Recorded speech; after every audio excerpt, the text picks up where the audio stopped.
Praise the lord. హల్లెలూయా. ప్రభువైన యేసుక్రీస్తు నామంలో మీ అందరికీ ఈ ఉదయకాలం నా శుభములు తెలియజేస్తున్నాను.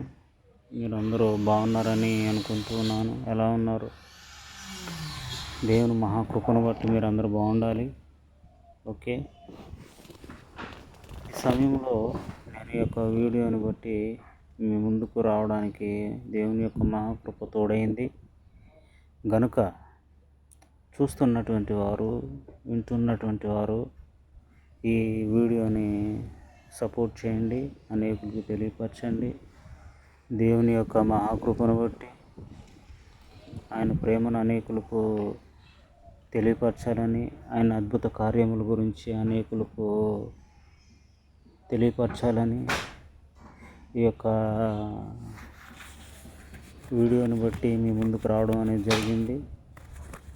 గమనించండి, ఇది నా మొదటి వీడియో అండి. సహకరించండి. మీరు చేసినటువంటి సపోర్టును బట్టి ఇంకా అనేకమైనటువంటి వీడియోలను మీ ముందుకు, అనగా ఆ వీడియోల్లో దేవుని యొక్క వాక్యమును కూర్చున్నటువంటి పరిశుద్ధమైనటువంటి మాటలను మీతో పంచుకోవాలని, దేవుని యొక్క ప్రణాళికను తెలుసుకునేటువంటి ఆలోచన, ఆ విధానాన్ని మనం వాక్యంలో నుండి చూసుకుందాం. తర్వాత ఆ యొక్క మంచి వీడియోలు చేయాలని నేను ఆశిస్తూ ఉన్నాను. సహకరించండి. ప్రభు ఒక వాక్యాన్ని పరిశుద్ధ గ్రంథంలో లిఖించారు. ఇది అందరికీ ఇవ్వబడినటువంటి వాక్యము. ఎందుకంటే ఇది నా ఒక్కడికి కాదు, ప్రతి ఒక్కరికి ఈ వాక్యం ఇవ్వబడింది. అదేంటంటే ప్రతి ఒక్కరూ తెలుసుకోవాల్సింది. మొదటిగా దేవుని దయందును మనుషుల దయందును వర్ధిల్లుడి.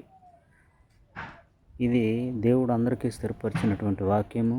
గమనించండి, ఇది నాకు ఒక్కడికే కాదు, అందరికీ చెందేది. దాన్ని బట్టి ప్రతి ఒక్కరు వర్ధిల్లాలని, దీవించబడాలని, ఆశీర్వదించబడాలని నమ్ముతున్నాను. మంచి అవకాశమును ప్రభు మనకిచ్చారు.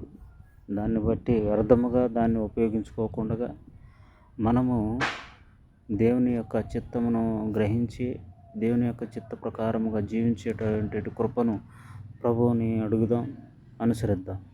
Praise the lord.